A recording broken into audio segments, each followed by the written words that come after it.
Hallelujah hallelujah. या बहिणीची साक्ष आहे. या बहिणीला 6 वर्षापासून तिला मासिक पाळीचा त्रास व्हायचा. ही बहीण म्हणते की तिला मासिक पाळी आल्यावरती खूप त्रास व्हायचा. त्याच्या छातीमध्ये देखील दुखायचे, त्याच्या संपूर्ण शरीराला त्रास व्हायचा, अंगामध्ये ताप देखील भरायचा आणि खूप त्याच्या हातापायांना त्रास व्हायचा. तिची बहीण म्हणते की त्याला पाणी आणण्यासाठी किंवा काही गोष्टी करण्यासाठी बराच त्रास व्हायचा.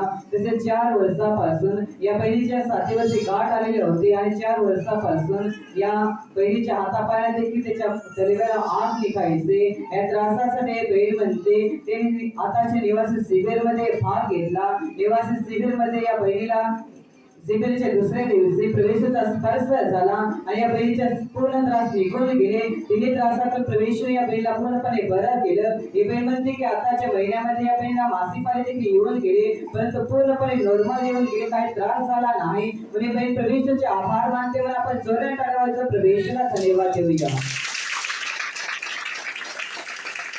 Hallelujah hallelujah. ह्या आईंची साक्ष आहे. त्याचे 1 वर्षापासून पुष्कळ दोन्ही हात दुखायचे आणि हाताला आगसारखी व्हायची. ह्या त्रासासाठी ह्या आईने पुष्कळ डॉक्टरांचे उपचार केले, पण त्यांच्याने त्याला काही फरक जाणवलं नाही.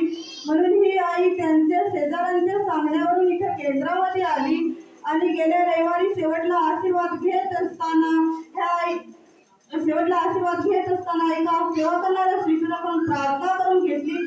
त्यासाठी प्रभूचा प्रयत्न झाला. आता हे आई 6 दिवस होऊन गेले. आई पूर्णपणे बरी आहे.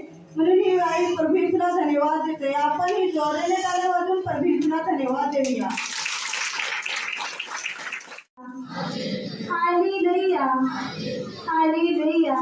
यांची साक्ष आहे. 15 दिवसापासून त्यांच्या उजव्या बाजून संपूर्ण अंग दुखायचं. या त्रासासाठी आई मंगळवारच्या दिवशी कौन्सिलिंग मीटिंगमध्ये येऊन ब्रदरांना त्यांची समस्या सांगितली आणि त्यांच्या समस्येकरिता ब्रदरांनी प्रार्थना केली. त्या प्रार्थनेच्या द्वारे आईना प्रभू येशूचा स्पर्श झाला.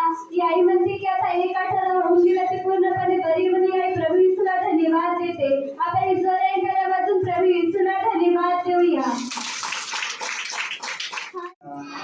हालेलुया. या वडिलांची साक्ष आहे. या वडिलांचं 12 दिवसापासून खूप पोट फुगायचं. हे वडील म्हणतात की थोडंसं अन्न घेतलं तरी पण पोट फुगायचं. त्यानंतर त्याला जेवणही व्यवस्थित घेता येत नव्हतं. या त्रासासाठी हे वडील मंगळवारच्या दिवशी कौन्सिलिंग मीटिंगमध्ये आले. कौन्सिलिंग मीटिंगमध्ये या वडिलांनी त्यांची समस्या ब्रदरांना सांगितली. ब्रदरांनी या वडिलांसाठी प्रार्थना केली. या प्रार्थनेच्या द्वारे या वडिलांना प्रभूचा स्पर्श झाला. तेव्हापासून हे वडील पूर्णपणे बरे आहेत.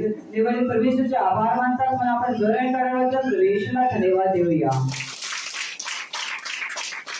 हालेलुया.